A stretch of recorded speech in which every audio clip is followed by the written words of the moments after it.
الحمد لله رب العالمين والصلاة والسلام على أشرف الأنبياء والمرسلين أما بعد. أعوذ بالله من الشيطان الرجيم من همزه ونفخه ونفثه. بسم الله الرحمن الرحيم. رب اشرح لي صدري ويسر لي أمري واحلل عقدة من لساني يفقه قولي. اللهم انفعنا بما علمتنا وعلمنا ما ينفعنا وزدنا علما. فبشر عباد الذين يستمعون القول فيتبعون أحسنه. أولئك الذين هداهم الله وأولئك هم أولو الألباب. أعوذ بالله من الشيطان الرجيم. بسم الله الرحمن الرحيم. وإن يكذبوك فقد كذب الذين من قبلهم جاءتهم رسلهم بالبينات وبالزبر وبالكتاب المنير. وإن يكذبوك، اور اگر وہ جھٹلائیں آپ کو، فقد كذب الذين من قبلهم، پس تحقیق جھٹلایا ان لوگوں نے جو ان سے پہلے تھے. اگر یہ آپ کو جھٹلاتے ہیں، یہ قریش، اگر یہ لوگ آپ کو جھٹلاتے ہیں پیارے نبی صلی اللہ علیہ وسلم، تو کوئی نئی بات نہیں ہے. فقد کذب الذین من قبلہم، پس جھٹلا چکے وہ لوگ جو ان سے پہلے تھے. آپ سے پہلے بہت سارے انبیاء کرام علیہم السلام آئے، بہت سے رسول آئے آپ سے پہلے اپنی اپنی قوموں کے پاس، جس سے ہم نے پیچھے پڑھا کہ ہر قوم میں اللہ نے کوئی نہ کوئی نبی رسول بھیجا ہے. تو پچھلی قوموں میں بھی نبی رسول آئے، ان کی قومیں بھی تھیں، ان قوموں نے بھی اپنے رسولوں کو جھٹلایا. گویا کہ یہ ایک انداز ہے نبی کریم صلی اللہ علیہ وسلم کو تسلی دینے کا کہ نبی صلی اللہ علیہ وسلم سب سے پہلے، یہ جو کہ پہلی مرتبہ نہیں ہوا کہ آپ کو جھٹلایا جا رہا ہے اور آپ کا انکار ہو رہا ہے اور آپ کو یہ بدبخت باتیں بنا رہے ہیں، برا بلا آپ کے ساتھ معاملہ کر رہے ہیں اور تکلیفیں دے رہے ہیں آپ کو. تو ایسا پہلے بھی ہو چکا ہے. اس میں ایک تسلی ہے.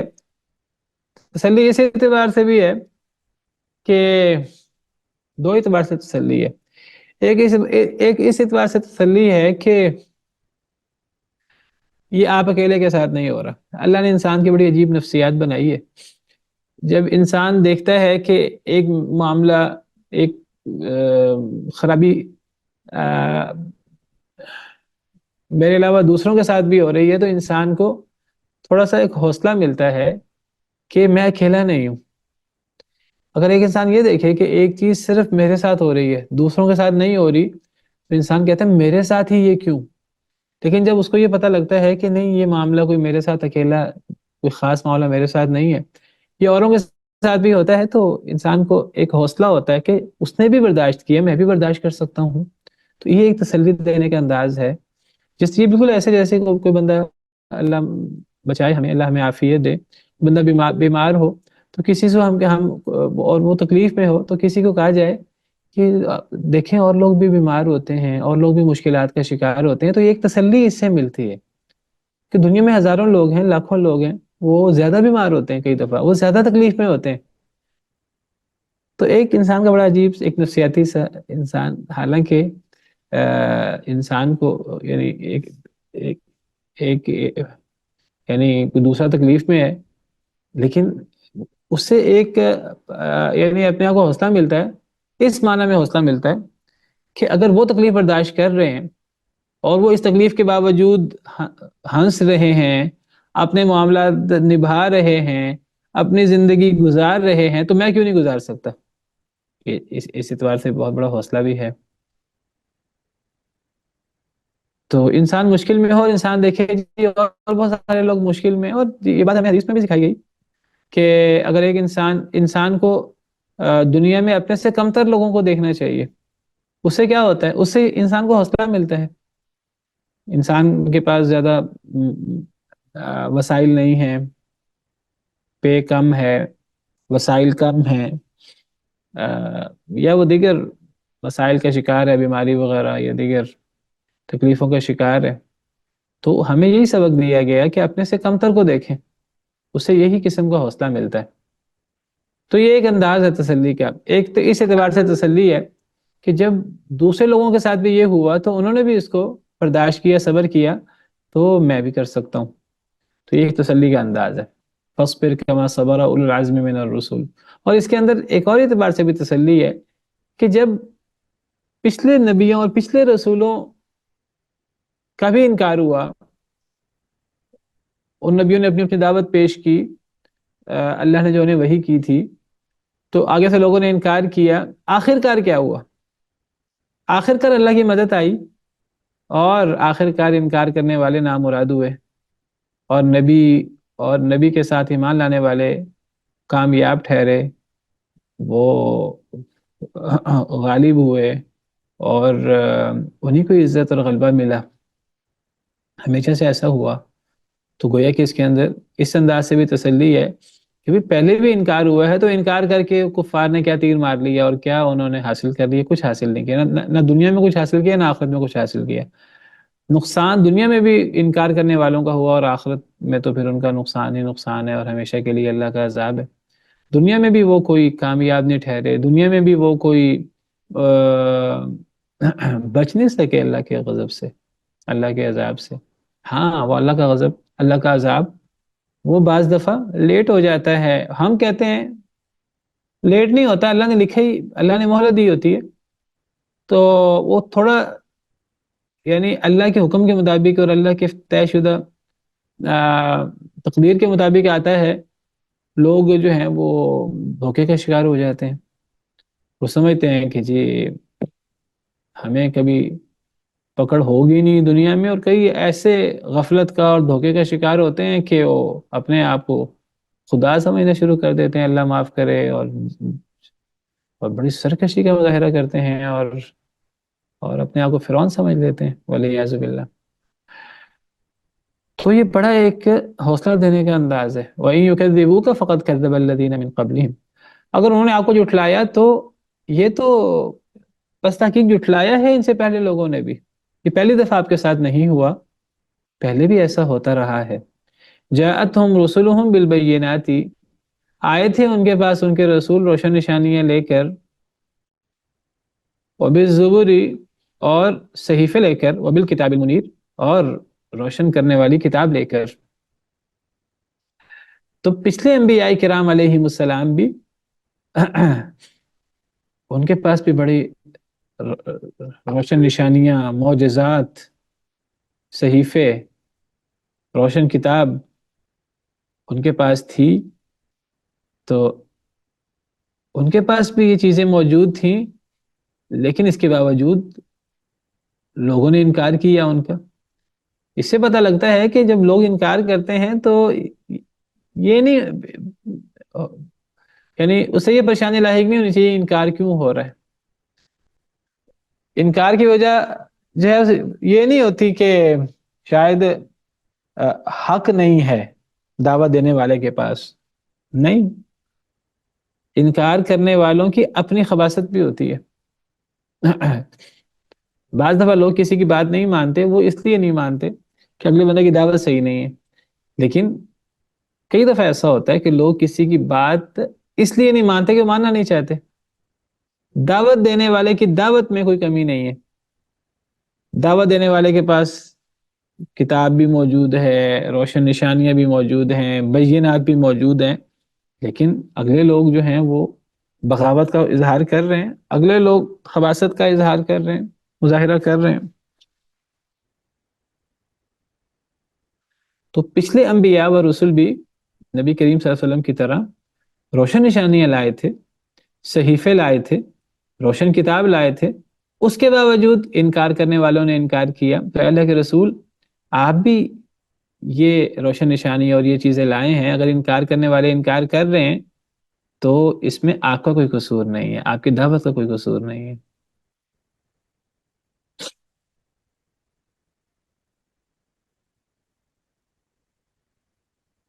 ان کے پاس ان کے رسول لائے تھے بالبیناتی، روشن نشانیاں اور کتاب، روشن کتاب اور صحیفے۔ کوئی خاص کتاب، کوئی خاص صحیفے مراد نہیں ہے، ایک عمومی سا تذکرہ ہو رہا ہے۔ اس کا مطلب یہ نہیں کہ ہر نبی کوئی صحیفے لائے ہیں اور ہر نبی کوئی کتاب لائے ہیں، ایک عمومی ایک اندازاً پچھلے انبیاء کرام علیہم السلام بھی روشن نشانیاں لائے، کتابیں ان پر بھی اترتی رہیں، روشن کرنے والی کتابیں، اور تو واللہ عالم یہاں کوئی خاص قسم کی کتابیں، اور ہم یہ کہ ہر نبی پر کون کون سی کتاب اتری ہم ان کو گننا شروع کریں، تو واللہ عالم یہ مراد نہیں ہے۔ ایک عمومی ایک عمومی انداز میں تذکرہ ہو رہا ہے۔ جس طرح کہا جائے کہ نبی کریم صلی اللہ علیہ وسلم پر اللہ کی طرف سے کتاب آئی، اور وہی خفی آئی سنت کی صورت میں، پچھلے انبیاء پر بھی کتابیں اتری اور وہی خفی اتری، تو ایک عمومی انداز میں اس طرح بات کی جا سکتی ہے۔ ضروری نہیں سب انبیاء کرام علیہ السلام پر کتابیں اتری، آپ کو پتہ ہے سب پر کتابیں نہیں اتری، تو عمومی انداز میں تذکرہ ہو جاتا ہے۔ جیسے اللہ تعالیٰ نے فرمایا سورہ حدید میں، لقد ارسلنا نوحا وابراہیم وجعلنا لقد ارسلنا رسولنا بالبينات وانزلنا معهم الكتاب والميزان ليقوم الناس بالقسط۔ سورہ حدید کی آیت ہے، لقد ارسلنا رسولنا بالبينات، سورہ حدید آیت نمبر 25۔ اللہ فرماتے ہیں البتہ تحقیق ہم نے بھیجا اپنے رسولوں کو روشن نشانیوں کے ساتھ۔ اب یہ عمومی رسولوں کا تذکرہ ہو رہا ہے، ہم نے اپنے رسولوں کو روشن نشانیوں کے ساتھ بھیجا، وَأَنزَلْنَا مَعَهُمُ الْكِتَابَ، اور ہم نے ان کے ساتھ کتاب نازل کی۔ یعنی کتاب سے مراد یا کوئی ایک کتاب مراد نہیں ہے کہ ہر نبی پر کوئی ایک کتاب اتری، یہاں مراد ہے یعنی جنس ہے کہ نبیوں پر کتابیں اترتی رہیں، والمیزان، اور میزان بھی، انصاف کرنا ہے عدل کے ساتھ، لیقوم الناس بالقسط، تاکہ لوگ انصاف پر قائم رہیں۔ تو اب یہ کون سی کتاب ہے؟ کوئی خاص کتاب مراد نہیں ہے، کیونکہ بہت سارے رسولوں کا ذکر ہے، ایک عمومی سا تذکرہ ہو رہا ہے کہ بہت سارے رسولوں کو ہم نے بھیجا، سارے رسولوں کو بھیجا، اس سے پہلے ہم نے روشن نشانیوں کے ساتھ، اور ان کے ساتھ ہم نے کتاب نازل کی۔ تو یہاں کتاب سے مراد ایک آپ سمجھیے ایک اس میں جنس ہے، یعنی مختلف کتابیں نازل ہوتی رہیں، تو ضروری نہیں سب پر نازل بھی ہوئیں، بعض پر نازل ہوئیں بعض پر نہ ہوئیں، تو اسی انداز کا واللہ عالم یہاں بھی تذکرہ ہے۔ تو اس سے کوئی خاص کتاب واللہ عالم مراد نہیں ہے۔ واضح ہے؟ کسی نے سوال کیا تھا اصل میں کہ یہاں کتاب سے مراد کون سی کتاب ہے۔ ثم اخذت الذین کفروا، پھر میں نے پکڑ لیا ان لوگوں کو جنہوں نے کفر کیا، فکیف کان نکیر، پس کیسا تھا میرا عذاب۔ نکیر اصل میں کیا تھا؟ یہ پہلے بھی لفظ گزرا ہے سورہ سبا میں، تو یہ لفظ نکیر اصل میں کیا تھا؟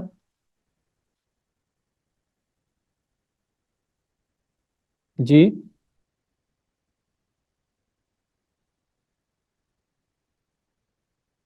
اصل میں نکیر ہی تھا کیا؟ کیسے پتہ لگا نکیر ہی تھا؟ اصل میں یا بھی تھی آخر میں، کیسے پتہ لگا؟ را کے نیچے زیر سے، کیونکہ کانا کے بعد اس طرح کر کے زیر نہیں آتی، کانا کے بعد یہ کانا کا اسم آئے گا، یہ خبر آئے گی، کانا کے اسم پر پیش ہوتی ہے، رفع ہوتا ہے، خبر پر نصب ہوتی ہے، تو را کے نیچے زیر کا مطلب ہے کہ یہ زیر کسی وجہ سے آئی ہے، اور وہ وجہ کیا ہے؟ آخر میں یا تھی، اصل میں نکیری تھا، تو یہ یا گر جاتی ہے۔ یہ عربی زبان میں عام ہے، اور یہ گرنے کی دلیل یہ ہے کہ جو یا سے پہلے را ہے اس پہ زیر ہے، جیسے ہم نے سورہ بقرہ وغیرہ میں، قرآن کریم میں کئی جگہ پر بھی اللہ فرماتے ہیں فاتقوا اللہ واطیعون، اطیعون تو نہیں، اصل میں تو اطیعونی ہے، تو نون کے نیچے زیر اس بات کی دلیل ہے کہ آگے یا تھی۔ اس طرح قرآن میں آتا ہے فتقون، اصل میں فتقونی ہے، اسی طرح نکیر، تو اصل میں نکیری ہے۔ اب نکیری سے مراد میرا عذاب، نکیر سے مراد عذاب کیسے لیا جاتا ہے؟ کیا نکیر عذاب کو کہتے ہیں؟ نکیر سے مراد عذاب کیسے لیا جاتا ہے؟ اس کا روٹ کیا ہے، اور اس روٹ کا اصل معنی کیا ہوتا ہے نکیر؟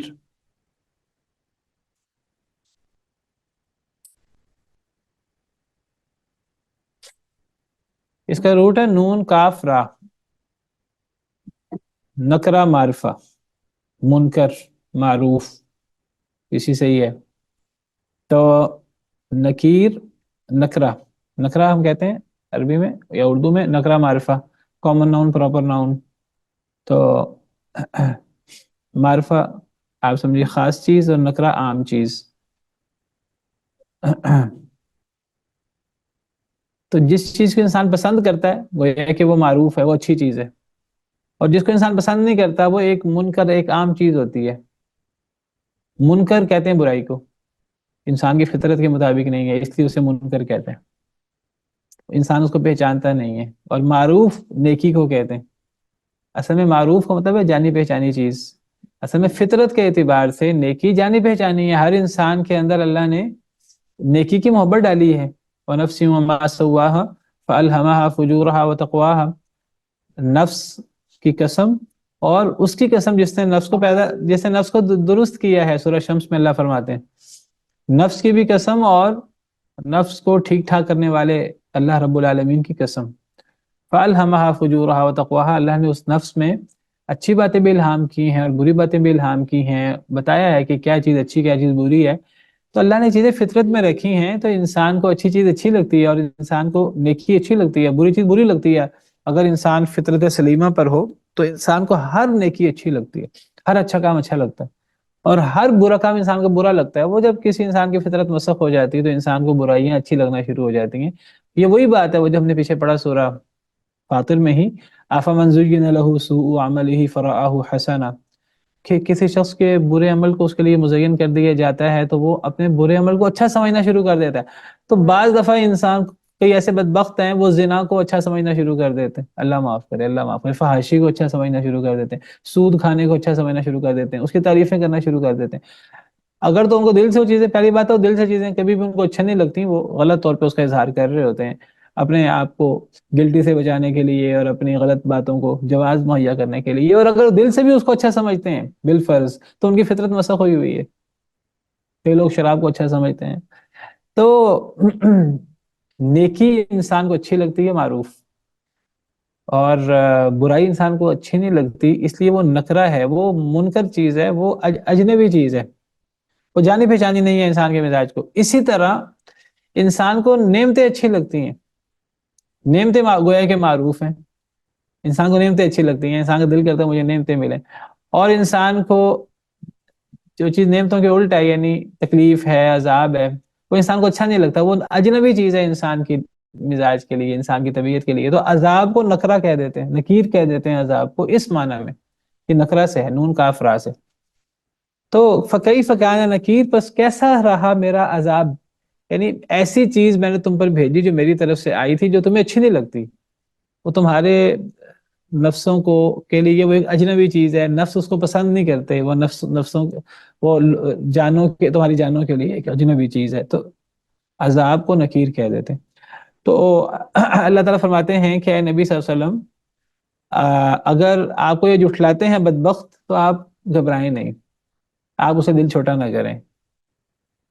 میں نے پہلے بھی رسول بھیجے تھے، وہ رسول بھی بڑی بڑی نشانیاں لائے تھے، تو ان بڑی بڑی نشانیوں کے باوجود بھی ان رسولوں کو انہوں نے جھٹلا دیا، تو یہ آپ کو بھی جھٹلا رہے ہیں. تو آپ اکیلے نہیں ہیں اس معاملے میں، اور لوگوں کے ساتھ بھی ایسا ہوا، انہوں نے صبر کیا، آپ بھی صبر کریں. اور پھر اب جو اصل بات، جو دوسری بات جو میں نے ذکر کی تھی، کہ گویا کہ اس میں تسلی بھی ہے کہ یہ جو آپ کو جھٹلاتے ہیں اور آپ کو تکلیفیں دیتے ہیں تو یہ معاملہ چلے گا نہیں زیادہ. یہ ایک وقت آئے گا کہ آپ کی مدد ہوگی دنیا میں، اور آپ غالب آئیں گے اور یہ مغلوب ہو کر رہیں گے. میرا عذاب کا کوڑا وہ برسے گا ان پر.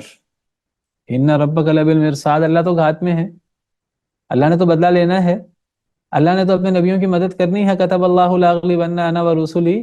اور یہ کوئی صرف پہلی دفعہ وعدہ نہیں ہے اللہ کا، اور یہ وعدہ پورا ہوتا کہ نہیں ہوتا، نہیں، یہ وعدے پورے ہوئے ہیں. پچھلے انبیاء آتے رہے، قومیں بڑے بڑا انکار کرتی رہیں اور مذاق اڑاتی رہیں اور مخالفتیں کرتی رہیں، اور بڑی بڑی تعداد تھی ان کی، بڑے بڑے وسائل تھے ان کے پاس، لیکن ہوا کیا آخر کار اللہ کا عذاب آیا پچھلی قوموں پر، آخر کار رسول غالب ہوئے، آخر کار اللہ نے مدد کی. یہ بہت بڑا ایک تسلی کا انداز ہے، بہت بڑا حوصلے کا انداز ہے. اور یہ وہی اللہ کا اصول ہے کہ حق اور باطل میں، یہ حق اور باطل کی کشمکش ہمیشہ رہے گی، ہمیشہ رہی ہے، نبیوں اور ان کی قوموں میں بھی رہی ہے، اور یہ نبیوں کے بعد بھی جو نبیوں کے ورثاء ہوتے ہیں، دائی حضرات، ہادی ہدایت دینے والے، ان میں اور لوگوں میں ہمیشہ یہ کشمکش رہی ہے، آج بھی یہ کشمکش موجود ہے، اور اس کشمکش میں ہمیشہ غلبہ حق کا ہونا ہے۔ یہ بہت بڑا اللہ کا اصول ہے، اور اس اصول میں کبھی تبدیلی نہیں آتی۔ یہ اللہ کا ایسا اصول ہے جو پتھر پر لکیر، سنت اللہ التی قد خلت من قبل ولن تجد لسنت اللہ تبدیلا۔ یہ اللہ کا ایسا طریقہ ہے، ایسی سنت ہے جو پہلے گزر چکی، اور اس سنت میں، اس طریقے میں آپ کبھی تبدیلی پائیں گے ہی نہیں۔ اور ہم نے پیچھے پڑھا سورہ سبا میں بڑی تفصیل کے ساتھ کہ قل جاء الحق وما یبدئ الباطل وما یعید، کہہ دیجیے حق آ گیا، باطل تو کبھی نہ پہلے کبھی باطل کو غلبہ ہوا ہے، نہ کبھی باطل کے غلبے کا اعادہ ہوگا، نہ کبھی پہلے باطل غالب آیا ہے، نہ کبھی آئندہ باطل غالب آئے گا۔ اور سورہ بنی اسرائیل میں جاء الحق وزهق الباطل وقل جاء الحق وزهق الباطل ان الباطل كان زهوقا، حق آ گیا باطل چلا گیا، اور باطل کا کام ہی جانا ہے۔ یہ اللہ کے ایسے وعدے ہیں، ہم ان وعدوں کو بعض دفعہ ہم جب قرآن کریم نہیں پڑھتے کچھ دیر کے لیے تو پھر ہمارے حوصلے پست ہونا شروع ہو جاتے ہیں، دنیا کے اندر آزمائشیں آتی ہیں، تو اللہ تعالیٰ پھر بتاتے ہیں، اپنے وعدے یاد دلاتے ہیں، اور یہ بہت بڑا تسلی کا انداز ہے۔ ان آیات کو پڑھ کے کتنی تسلی ملتی ہے اور کتنا حوصلہ ملتا ہے، اور انسان کی تکلیفیں آسان ہوتی ہیں۔ نبیوں کی بھی تکلیفیں آسان ہوتی رہیں، اور نبیوں کی ورثاء کی بھی تکلیفیں آسان ہوتی ہیں۔ حق اور باطل کی کشمکش میں جو لوگ حق پر عمل کرنے والے ہیں، آزمائشیں آتی ہیں وقتی طور پر، غلبہ آخرکار حق کا ہوتا ہے اور حق والوں کا ہوتا ہے۔ آج بھی ایسا ہی ہوگا، اور اللہ کے وعدے ہیں، اور اللہ کے وعدے پورا ہو کر رہیں گے، ہمارا اس پر ایمان ہونا چاہیے۔ تھوڑی دیر کے لیے آزمائش ہوتی ہے، وہ نبیوں کی بھی ہوئی، یہ جو اللہ فرماتے ہیں نا میں نے لکھ دیا ہے کہ نبی غالب رہیں گے، یہ نہیں نبی ہر وقت دنیا میں غالب تھے، ہر لمحہ غالب تھے، نبیوں نے بڑی بڑی آزمائشیں دیکھی، بڑی بڑی آزمائشیں دیکھی، ایسی تکلیفیں اور ایسے حالات بن گئے کہ نبی تک پکار اٹھے کہ اللہ کی مدد کب آئے گی۔ اور جب اصل میں زیادہ مشکلات آ جاتی ہیں، لوگ اپنے دین پر عمل پیرا ہوتے ہیں اور زیادہ مشکلات بڑھ جاتی ہیں، آپ سمجھیے وہی وقت ہوتا ہے اللہ کی مدد کا۔ الا ان نصر اللہ قریب، خبردار اللہ کی مدد قریب ہے۔ تو یہ اللہ کا بہت بڑا وعدہ ہے، اور ہمیں اللہ کے وعدوں پر یقین رکھنا ہے، اور ہمیں اللہ کے ساتھ حسن ظن رکھنا ہے، اور ہمیں اللہ کے وعدوں کے بارے میں تکذیب نہیں کرنی، اور اللہ کے وعدوں کے بارے میں بدظنی نہیں کرنی، اللہ کے ساتھ بدظنی نہیں کرنی۔ یہ ہو کیسے سکتا ہے کہ ایک بندہ اللہ کے لیے، ایک بندہ کلمہ پڑھتا ہے، ایک بندہ نیک اعمال کرتا ہے، نیکی کرنے کی کوشش کرتا ہے، اور پھر اس کو غلبہ نہ ملے، اور پھر وہ دنیا کے اندر ذلیل ہو، خوار ہو اور نامراد، اور وہ ایسا ہو نہیں سکتا۔ ایسا ہم تصور پہ کیسے کر سکتے ہیں اپنے حکیم اور اپنے غالب اور عزیز رب سے، اپنے حکیم اور حمید رب سے ہم ایسا تصور بھی نہیں کر سکتے، ہم ایسی بدظنی نہیں کر سکتے اللہ تعالیٰ سے کہ جی کافر غالب رہے اور مسلمان مغلوب رہے۔ ہاں، اللہ کی طرف سے آزمائش ہوتی ہے، اور مسلمانوں کے اپنے اعمال ہوتے ہیں جس کی وجہ سے ایسی چیزیں دیکھنی پڑتی ہیں، اور اللہ کی طرف سے آزمائش بھی ہوتی ہے، لیکن یہ چیز ختم ہو جاتی ہے اور اللہ کی مدد آتی ہے۔ الم تر ان اللہ انزل من السماء ماء، اصل میں موضوع پیچھے جاری تھا مسلمانوں کا، کفار کا، حق اور باطل کا، تو گویا کہ اس کا اختتام ہوا ہے پچھلی آیات پر۔ الم تر ان اللہ انزل من السماء ماء، کیا آپ نے نہیں دیکھا کہ بے شک اللہ تعالیٰ نے نازل کیا بلندی سے پانی، من السماء، السماء کا معنی کیا کرنا چاہیے؟ آسمان کے بلندی۔ میں نے پہلے بھی کئی دفعہ واضح کیا ہے، السماء کا مطلب بلندی ہوتا ہے، اور اسے مراد ہم سیاق و سباق کے مطابق کبھی آسمان مراد لے لیتے ہیں جہاں آسمان مراد ہو، جہاں مراد بادل ہو وہاں بادل مراد لے لیتے ہیں، جہاں مراد چھت ہو وہاں چھت مراد لے لیتے ہیں۔ ویسے السماء سمو سے ہے، اس کا جو آخر میں حمزہ ہے وہ واو سے بدلا ہوا ہے، اس کا روٹ سین میم واو ہے، اور اس کا مطلب بلندی ہوتا ہے۔ تو السماء کا اصل مطلب بلندی ہے۔ ہم سیاق و سباق کے مطابق جو معنی بنے، جہاں زمین کے مقابلے میں السماء آئے وہاں ہم آسمان مراد لے لیتے ہیں، جہاں پانی کے ذکر ہو وہاں بادل مراد لے لیتے ہیں، جہاں کمرے وغیرہ کا چھت کا ذکر ہو تو وہاں چھت مراد لے لیتے ہیں۔ تو بہرحال اس کا لفظی مطلب ہوتا ہے بلندی۔ کیا آپ نے نہیں دیکھا کہ بے شک اللہ نے نازل کیا ہے بلندی سے پانی؟ تو یہاں ہم السماء سے مراد، بلندی سے مراد کیا لیں گے؟ بادل۔ کیونکہ پانی بادل سے نازل ہوتا ہے، اللہ نے سسٹم بنایا ہے۔ کیا آپ نے نہیں دیکھا کہ اللہ نے نازل کیا بادلوں سے پانی، فَأَخْرَجْنَا بِهِ ثَمَرَاتٍ مُخْتَلِفًا أَلْوَانُهَا، بس ہم نے نکالا بھی اس کے ذریعے ثمرات پھلوں کو، مختلفاً الوانها مختلف ہیں ان کے رنگ۔ الم تر ان اللہ انزل من السماء ماء، کیا آپ نے نہیں دیکھا کہ اللہ نے نازل کیا بادلوں سے پانی۔ انزل، یہ اصل میں گرامر کی روح سے انزل یہ کون سا صیغہ ہے، یہ کون سا فعل ہے؟ انزل فعل ماضی ہے کہ مضارع؟ فعل ماضی باب افعال ہے شیخ صاحب؟ فعل ماضی ہے، باب فعال ہے۔ اور یہ کون سا صیغہ ہے فعل ماضی کا؟ پہلا یہ صیغہ۔ پہلا صیغہ ہے، یعنی جس کو ہم کہتے ہیں غائب، تھرڈ پرسن، واحد مذکر غائب کا صیغہ، پہلا صیغہ۔ تو یہاں اللہ تعالیٰ اپنا تذکرہ غائب کے انداز میں کر رہے ہیں، یعنی ایک انداز اس کو کہتے ہیں غائب کا انداز۔ ایک انداز ہوتا ہے کہ فلاں نے یہ کام کیا، تو بات کرنے والا کسی کا تذکرہ کرتا ہے غائب کے انداز میں۔ قرآن کریم اللہ کا کلام ہے، اللہ تعالیٰ قرآن کریم میں کئی مرتبہ اپنا تذکرہ غائب کے انداز میں کرتے ہیں، تھرڈ پرسن کے انداز میں۔ کئی دفعہ اللہ تعالیٰ اپنا تذکرہ فرسٹ پرسن کے انداز میں کرتے ہیں، میں نے یہ کام کیا، ہم نے یہ کام کیا۔ قرآن کریم میں مختلف انداز ہیں۔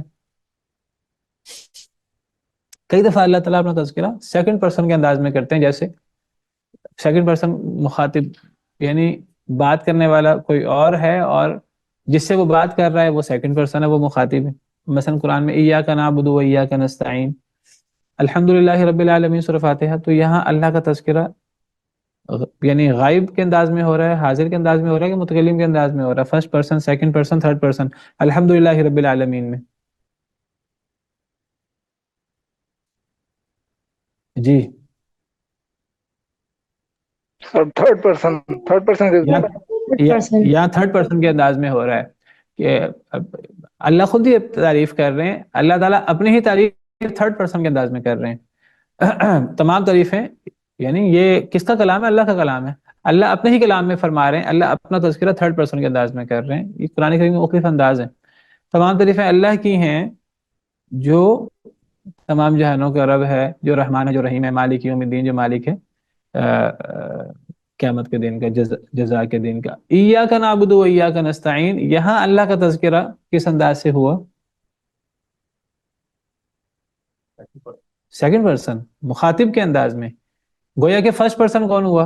بات کرنے والا کون ہوا؟ اگرچہ اللہ کا کلام ہے، یعنی اللہ تعالیٰ، یہاں اللہ تعالیٰ فرما رہے ہیں کہ گویا کہ یہ کلمات انسان کے ہیں، یہ گویا کہ اللہ کا تقاضا ہے انسان سے، اپنی مخلوق سے، کہ وہ اللہ سے اس انداز سے دعا کرے، ایاک نعبد و ایاک نستعین۔ تو یہاں ایاک نعبد کہنے والا یعنی گویا کہ اللہ کے حکم کے مطابق، اللہ کے سکھانے کے مطابق بندے کو ہونا چاہیے، بندے کو اس انداز سے اللہ سے دعا کرنی چاہیے، ایاک نعبد، کہ اے اللہ خاص آپ کی ہم عبادت کرتے ہیں اور خاص آپ سے ہم مدد مانگتے ہیں۔ تو یہاں گویا کہ اللہ تعالیٰ کا تذکرہ سیکنڈ پرسن کے انداز میں ہو گیا۔ بات کرنے والی کون ہے؟ اللہ کی مخلوق، اور اللہ سکھا رہے ہیں، کلام اللہ کا ہے، اللہ سکھا رہے ہیں مخلوق کو اللہ سے ایسے مانگنا چاہیے، اہدنا الصراط المستقیم۔ یہاں اہدی یعنی یہ دعا بندہ کرے، اللہ سکھا رہے ہیں بندہ یہ دعا کرے، تو یہ اللہ تعالیٰ سے دعا کی جا رہی ہے۔ تو یہاں بھی اللہ تعالیٰ کا ذکر سیکنڈ پرسن کے انداز میں ہو رہا ہے۔ صراط الذین انعمت علیہم غیر المغضوب علیہم ولا الضالین، صراط الذین انعمت، تو یہاں اللہ کا تذکرہ سیکنڈ پرسن کے انداز میں ہو رہا ہے۔ قرآن کریم میں اللہ تعالیٰ اپنا تذکرہ کبھی تھرڈ پرسن کے انداز میں کرتے ہیں، کبھی سیکنڈ پرسن کے انداز میں، کبھی فرسٹ پرسن کے انداز میں۔ یہ انداز چینج ہوتا رہتا ہے قرآن میں۔ چینج ہونے کی وجہ کیا ہے؟ قرآن کریم میں ایک جیسا انداز نہیں ہے۔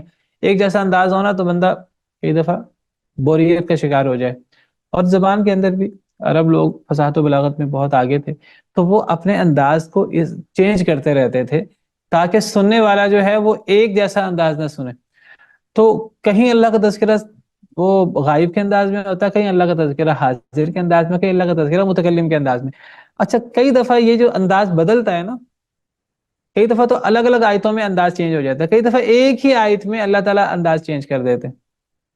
اب دیکھیے یہ آیت کریمہ ہے، آیت نمبر 27 ہم پڑھ رہے ہیں، اس میں اللہ تعالیٰ کا تذکرہ شروع ہوا تو غائب کے انداز میں، اور پھر درمیان میں اچانک اللہ تعالیٰ کا تذکرہ فرسٹ پرسن متکلم کے انداز میں شروع ہو گیا۔ الم تر ان اللہ انزل من السماء ماء فاخرجنا به، اب کیا نہیں آپ نے دیکھا ہے اللہ کے نبی صلی اللہ علیہ وسلم کہ اللہ نے نازل کیا بلندی سے پانی، بادلوں سے پانی، پھر ہم نے نکالا بھی اس پانی کے ذریعے ثمرات، پھلوں کو مختلف الوان ہو جس کے رنگ مختلف ہیں، ہم نے نکالا۔ اب یہاں ہم نے سے مراد کون ہے؟ یہ کوئی اور ہے اللہ کے علاوہ کہ یہ اللہ ہی مراد ہے؟ اللہ ہی مراد ہے۔ میں نے تھوڑی سی وضاحت یہ کیوں کی، تھوڑی سی گہری بات ہے، میں نے تھوڑی سی وضاحت اس لیے کی ہے کہ اصل میں بعض لوگ یہ عیسائی وغیرہ غیر مسلم وغیرہ بعض دفعہ قرآن پڑھ کے نا وہ عام سادہ لوگوں کو گمراہ کرنے کی کوشش کرتے ہیں۔ وہ کہتے ہیں اصل میں دیکھو ہم تو تین کے قائل ہیں نا، تو تین تو تمہارے قرآن سے بھی ثابت ہوتے ہیں کہ اللہ تعالیٰ اور اللہ کے ساتھ کئی لوگ شریک ہیں۔ وہ کہتے ہیں دیکھو اللہ تعالیٰ اپنا تذکرہ کر رہے ہیں کہ کیا آپ نے نہیں دیکھا کہ اللہ نے آسمان سے پانی اتارا پھر ہم نے نکالا، گویا کہ وہ کہتے ہیں دیکھو اس آیت سے پتہ لگا کہ ہم کوئی اور ہے اور اللہ کوئی اور ہے، تو اس سے پتہ لگا کہ اس کائنات کے معبود کئی ہوئے۔ سمجھ آ رہی کہ نہیں آ رہی؟ تو یہ اصل میں اس قسم کی بات کرنا یہ قرآن کے اسلوب سے، عربی زبان کے اسلوب سے بالکل ناواقف ہونے کی دلیل ہے۔ میری بات سمجھ آ رہی کہ نہیں آ رہی ہے آپ کو آن لائن؟ یہ ایک اعتراض ہے بہت بڑا، اور بڑا ہی عجیب اعتراض ہے، بڑا ہی یعنی آپ سمجھیے کہ ایک غیر عالمانہ اعتراض ہے۔ یہ قرآن کے اسلوب سے اور عربی زبان کے اسلوب سے ناواقفیت کی بنا پر یہ اعتراض کرنے والے اعتراض کرتے ہیں۔ عرب لوگ اس انداز سے بات چیت کرتے تھے اور اپنا ہی تذکرہ کبھی وہ غائب کے انداز میں کرتے تھے، کبھی حاضر کے انداز میں کرتے تھے، کبھی متکلم کے انداز میں کرتے تھے۔ اور اس کی سب سے بڑی دلیل کیا ہے؟ جو میں بات کر رہا ہوں آپ کے سامنے، میری بات صحیح ہے، یا جو اس قسم کا اعتراض کرتے ہیں اصل میں عیسائی وغیرہ اور ایتھیسٹ لوگ بعض دفعہ یہ اس قسم کے اعتراض کرتے ہیں، تو میں نے کہا چلیں وہ بھی آپ کو پوائنٹ بتا دوں۔ میں کہہ رہا ہوں کہ یہ عربوں کا انداز ہے اور عربوں کا معروف انداز ہے اور قرآن کا انداز ہے، اور یہ قرآن کے فصاحت و بلاغت کی دلیل ہے کہ اللہ تعالیٰ کا تذکرہ کبھی غائب کے انداز میں، کبھی متکلم کے انداز میں، کبھی غائب کے انداز میں، اور یہ کوئی عجیب بات نہیں ہے۔ میں یہ جو بات کہہ رہا ہوں میری اس بات کی دلیل کیا ہے؟ اس بات کی دلیل یہ ہے کہ آج تک کبھی کسی عرب نے یہ اعتراض ہی نہیں کیا، نبی صلی اللہ علیہ وسلم کے دور میں کفار نے کبھی اعتراض نہیں کیا کہ جی آپ توحید کی بات کرتے ہیں، قرآن توحید کی بات کرتا ہے اور آپ کے قرآن میں توحید کے علاوہ، اللہ کے علاوہ اور معبودوں کا بھی ذکر ہے، کبھی کسی نے اعتراض نہیں کیا۔ سمجھ آ رہی کہ نہیں آ رہی میری بات؟ کلیئر ہے یہ بات؟ جی سر۔ جی سر۔ کبھی کسی مشرک نے، کبھی جی ابو سر جہل آ نے رہی ہے۔ اعتراض نہیں، کبھی ابو جہل نے اعتراض نہیں کیا کہ جی آپ توحید کی بات کرتے ہیں کہ جی وہ ایک اللہ ہے جو سب کچھ کرنے والا ہے، تو یہاں اللہ کے ساتھ جو ہے نا اوروں کا تذکرہ بھی ہو رہا ہے۔ تو یہ کوئی جو اس قسم کے لوگ اعتراض کرتے ہیں بالکل یہ جاہلانہ اعتراض ہے، اگر میں اس کو عام انداز سے بات کروں تو غیر علمی بالکل یہ ایک اعتراض کرے تو یہ قرآن کا انداز ہے، اور عربی زبان میں یہ انداز چلتا ہے کہ انداز چینج ہو جاتا ہے، کبھی غائب کے انداز میں، کبھی حاضر کے انداز میں، کبھی متکلم کے انداز میں، اور یہ قرآن کریم میں ایک جگہ نہیں کئی جگہ ہے۔ جیسے میں نے آپ کو سورہ فاتحہ کی مثال دی، سورہ فاتحہ میں اللہ کے لیے پہلے غائب کا تذکرہ ہوتے ہوتے اچانک وہ حاضر کے انداز سے اللہ کا تذکرہ شروع ہو گیا۔ اس آیت کریمہ میں ایک ہی آیت میں اللہ کا تذکرہ غائب کے ساتھ ساتھ متکلم کے انداز میں، فرسٹ پرسن، پہلے تھرڈ پرسن پھر فرسٹ پرسن، اور اس کی اور مثالیں بھی ہیں۔ آپ کو میں ایک مثال اس کی اور دے دیتا ہوں، سورہ 20ویں پارے کے شروع میں، امن خلق السماوات والارض وانزل لكم من السماء ماء فانبتنا به حدائق ذات بہجہ۔ امن خلق السماوات والارض، کیا وہ ذات جس نے پیدا کیا آسمان و زمین کو؟ امن خلق السماوات والارض، کون ذات ہے جو زمین و آسمان کو پیدا کرتی ہے؟ اللہ رب العالمین۔ تو یہاں اللہ کا تذکرہ کس انداز سے ہو رہا ہے؟ First person, second person, third person آیت کے شروع میں۔ جی تو اس آیت کریمہ میں شروع میں امن خلق السماوات والارض وانزل لكم من السماء ماء، اللہ تعالیٰ کا تذکرہ کس انداز سے ہو رہا ہے؟ تھرڈ پرسن میں۔ تھرڈ پرسن میں۔ پھر آگے فَأَنبَتْنَا بِهِ حَدَائِقَ ذَاتَ بَهْجَةٍ، یہاں اللہ تعالیٰ کا تذکرہ کس انداز میں ہو رہا ہے؟ First person. First person. تو یہ قرآن کریم میں عام انداز ہے. اب اس سے کوئی بندہ یہ ثابت کرنا شروع کر دے کہ نہیں وہ امن خلق السماوات سے مراد کوئی اور ذات ہے اور فَأَنبَتْنَا سے مراد کوئی اور ذات ہے، تو یہ عربی زبان سے ناواقفیت کی بھی دلیل ہے اور قرآن کے اسلوب سے بھی ناواقفیت کی دلیل ہے. اصل میں نے ایک جگہ پڑھا یہ اعتراض بڑی تفصیل کے ساتھ کسی نے اعتراض کیا ہوا اور وہ اس قسم کے الٹے سیدھے دلائل پیش کیے، تو میں نے کہا اچھا میں آپ کے سامنے یہ بات رکھ دوں. قرآن کریم میں یہ انداز چینج ہوتا رہتا ہے. تو یہ ایک ایکسکیوز می سر. اسلوب. جی جی سر اسی آیت کے اندر بھی جو مخاطب ہیں ان کے بھی آئی تھنک دو انداز لگ رہے تھے. جی ایک تو ایک مخاطب والا تھا اور ایک جو اینڈ پہ ہے وہ کوئی غائب کا انداز تھا. یہی جو آپ نے آیت ابھی کلوز کی ہے. جی میں دوبارہ کھول دی ہے. جی جی سر یہاں ما کان لکم ہے اور پھر آگے بل ہم قوم، یہ جو ہے قوم یعدلون، تو یہ مطلب مخاطب کے لیے بھی تو دو ہی انداز لگ رہے ہیں. نہیں ما کان لکم ان تنبتوا شجرہ سے مراد ہے کہ جو قرآن کو سن رہے ہیں نا، جو قرآن کو پڑھ رہے ہیں، تو تم جو ہے وہ درخت پیدا نہیں کرتے، ہم پیدا کرتے ہیں. فَأَنبَتْنَا بِهِ حَدَائِقَ ذَاتَ بَهْجَةٍ، ہم نے باغات نکالے بڑے خوشنما، بڑے پر رونق، خوبصورت. ما کان لکم ان تنبتوا شجرہ، تمہارے لائق تو یہ بھی نہیں کہ تم ایک درخت ہی اگا سکو. پورا انسانیت اکٹھی ہو جائے ایک درخت نہیں اگا سکتے، مکھی پیدا نہیں کر سکتے. اور اللہ کو چیلنج کرنے میں یہ آ جاتے ہیں سب سے پہلے. اور جی اللہ ہے ہی نہیں، انسان خود ہی پیدا ہو گیا. اور پھر انسان جب بڑے بڑے بول بولتا ہے تو اللہ تعالیٰ انسان کو انسان کی حقیقت بتا رہے ہیں. تمہاری حقیقت کیا ہے؟ تم ایک درخت نہیں اگا سکتے، نہ تم، تمہارے معبود بھی نہیں. اور اللہ رب العالمین کتنے عظیم ہے. یہاں تو یہ مراد ہے کہ تم ایک درخت بھی نہیں اگا سکتے. کوئی مسلمان ہو جائیں، مل جائیں، کافر مل جائیں، تمہارے معبود مل جائیں، سب مل کر درخت نہیں اگا سکتے. اور آگے ہے اِلٰہٌ مع اللہ، اللہ تعالیٰ نے گویا کہ توحید ربوبیت بیان کی، پھر اللہ تعالیٰ نے آگے توحید الوہیت بیان کی. میں نے ذکر کیا آپ کے سامنے کہ اللہ تعالیٰ توحید ربوبیت سے توحید الوہیت ثابت کرتے ہیں. تو اللہ تعالیٰ توحید ربوبیت بیان کر کے اللہ یہ فرما رہے ہیں کہ اب کیا کوئی معبود ہو سکتا ہے اللہ کے علاوہ؟ ربوبیت سے اللہ الوہیت ثابت کر رہے ہیں. جب رب ہونے میں اللہ کے علاوہ کوئی اور نہیں ہے، درخت تم نہیں اگا سکتے، وہ اللہ وحدہ لا شریک اگاتا ہے، یہ ربوبیت کی بات ہے. تو پھر معبود بھی اللہ کو ہی ہونا چاہیے. یہ قرآن کا انداز ہے. قرآن ربوبیت سے الوہیت ثابت کرتا ہے. پھر بل ہم قوم یعدلون سے مراد مشرک ہیں. وہ جو مشرک لوگ ہیں وہ اللہ کے ساتھ برابر ٹھہراتے ہیں اور لوگوں کو. تو ما کان لکم ان تنبتوا شجرہ سے مراد قرآن کریم کو پڑھنے والے اور قرآن کریم میں تدبر کرنے والے وہ مراد ہیں.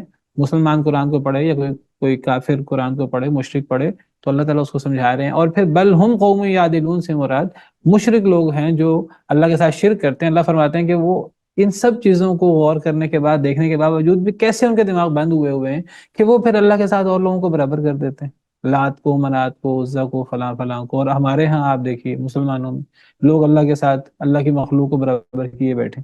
تو ہم سے مراد یہ ہے، واللہ عالم. بہرحال تو کیا نہیں آپ نے دیکھا کہ اللہ نے نازل کیا بلندی سے پانی، پھر ہم نے نکالا. تو یہ قرآن کریم میں جو تھرڈ پرسن کے انداز میں بات ہو تو وہ اللہ کے لیے، تو پھر فرسٹ پرسن کے انداز میں جو بات ہو تو وہ اللہ ہی مراد ہوتے ہیں، وہ کوئی اور نہیں ہوتا.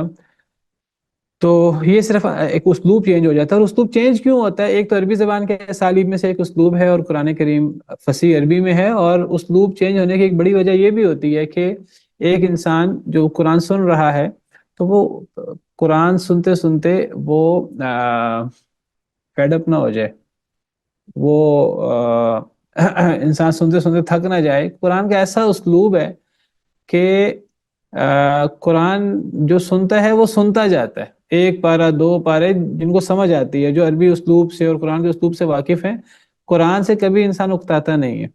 اگر صحیح طریقے سے ہمیں قرآن سمجھ آئے اور صحیح طریقے سے ہمارے اندر ایمان ہے.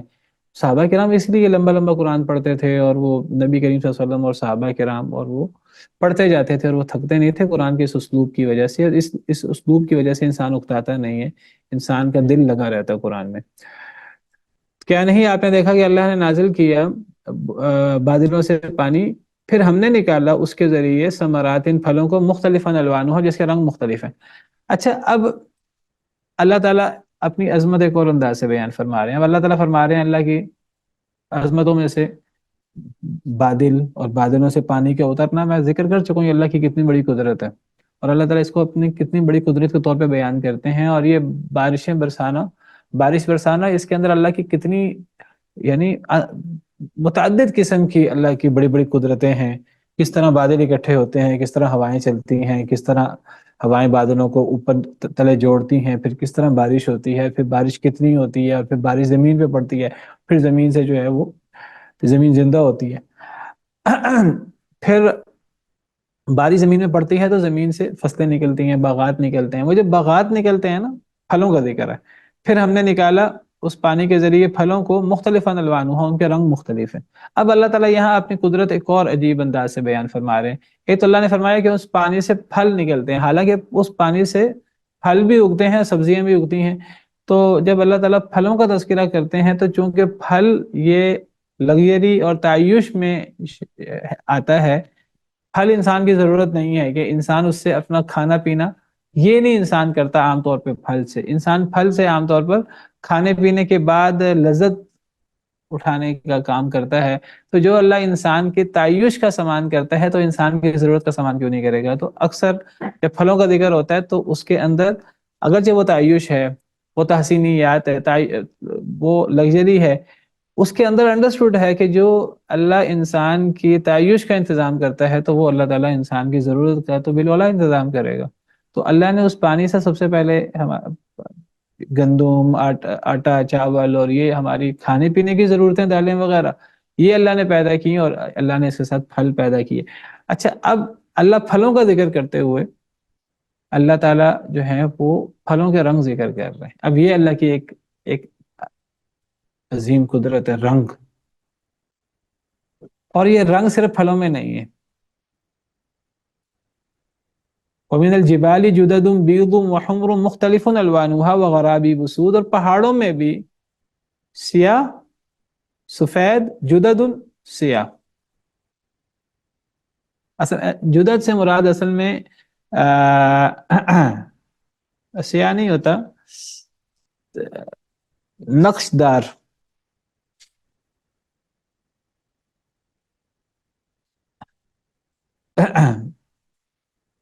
بیض جمع ہے ابیض کی، سفید پہاڑ.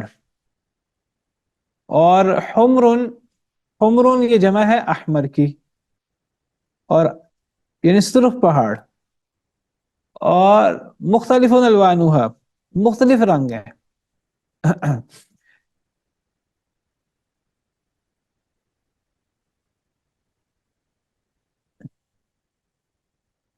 جدد سے مراد مختلف ٹکڑے، مختلف رنگ اور مختلف ٹکڑے. جدد پہاڑوں میں مختلف ٹکڑے ہیں. بیض کچھ سفید ہیں، بیض جمع ہے ابیض کی. وحمر کچھ سرخ ہیں، یہ جمع ہے احمر کی. مختلف الوانها، مختلف رنگ ہیں. سفید میں بھی مختلف رنگ ہیں، سرخ میں بھی مختلف رنگ ہیں. سفید میں بھی ایک رنگ نہیں ہے، سرخ میں بھی ایک رنگ نہیں ہے. وغرابیب سود، اور کئی تو کالے سیاہ. غرابیب سود یہ کالے سیاہ.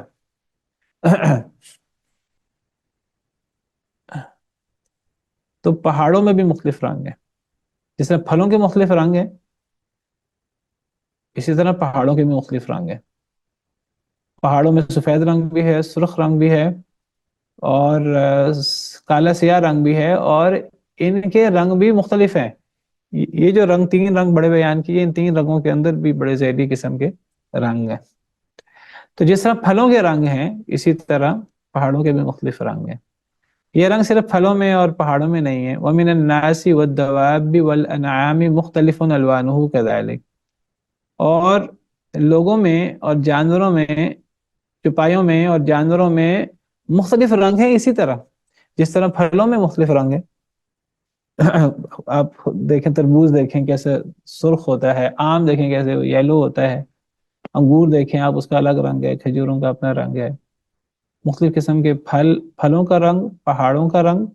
سعودی عرب کے پہاڑ دیکھیں، پاکستان کے پہاڑ دیکھیں، مختلف علاقوں کے پہاڑ دیکھیں، تو مختلف رنگوں کے پہاڑ کتنے، اگر یہ کہا جائے مبالغہ نہیں ہوگا، سینکڑوں رنگ کے پہاڑ ہوتے ہیں. ذیلی رنگ اگر لے لیجیے ساتھ. اور پھر انسانوں کے رنگ، کہنے کو تو دو موٹے موٹے رنگ ہیں جی، سیاہ اور سفید، لیکن وہ گندمی بھی وہ انہی سیاہ سفید سے ہی نکلا ہوا ہے۔ اور پھر کتنے رنگ ہیں، انسانوں کے رنگ ہی کتنے۔ ایک ملک کے عام طور پہ ایک علاقے کے ایک ملک کے لوگوں کے ایک جیسے رنگ ہوتے ہیں، ویسے دو انسانوں کا رنگ کبھی ایک جیسا نہیں ہوتا، دو انسانوں کے رنگ میں بھی فرق ہوتا ہے۔ اگر ان رنگوں کی تفصیل میں جائیں نا تو دنیا میں دو انسانوں کا ہو بہو ایک رنگ نہیں ہے۔ کہنے کو حبشی سارے سیاہ ہوتے ہیں، کہنے کو پاکستانی سارے گندمی ہوتے ہیں، انڈیا کے لوگوں کا اپنا رنگ ہوتا ہے، افغان کے لوگوں کا اپنا رنگ ہوتا ہے، یورپ کے لوگوں کا اپنا رنگ ہوتا ہے، لیکن ان رنگوں کے اندر سینکڑوں رنگ ہیں، ہزاروں رنگ ہیں۔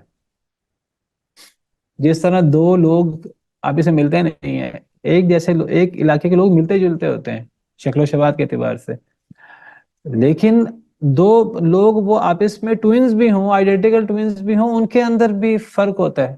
جس طرح اللہ تعالیٰ نے پوروں کا فرق رکھا ہے، آنکھوں کے اندر اللہ نے فرق رکھا ہے، دو انسانوں کے جیسے پور نہیں ہوتے۔ اللہ کی اتنی عجیب قدرتیں ہیں، انسان تصور نہیں کر سکتا۔ اسی طرح رنگ، دو لوگوں کا رنگ کبھی ایک جیسا نہیں ہوتا، کبھی تفصیل میں جائیں تو۔ اور یہ رنگوں کا فرق اللہ کی بہت بڑی قدرت ہے، اور یہ رنگوں کا فرق پھلوں میں بھی پایا جاتا ہے، پہاڑوں میں بھی پایا جاتا ہے، انسانوں میں بھی، چوپایوں میں، جانوروں میں بھی اسی طرح مختلف رنگ ہوتے ہیں۔ اور یہ رنگوں کا ذکر اللہ تعالیٰ نے یہاں کیا ہے، اصل میں رنگوں کا ذکر سے مراد ہے جس طرح پیچھے اللہ نے کافر اور مسلمان کا ذکر کیا، وہ اصل میں دین کے اعتبار سے رنگ ہیں لوگوں کے، اسی طرح یہ ظاہری رنگ ہیں۔ یہ رنگ بھی اللہ کی بہت بڑی قدرت ہے۔ درجے، انما یخش اللہ من عبادہ العلماء، سوائے اسے کہ نہیں ڈرتے ہیں اللہ سے، اللہ کے بندوں سے علماء۔ ان اللہ عزیز غفور، بے شک اللہ تعالیٰ بہت غالب، بہت بخشنے والا ہے۔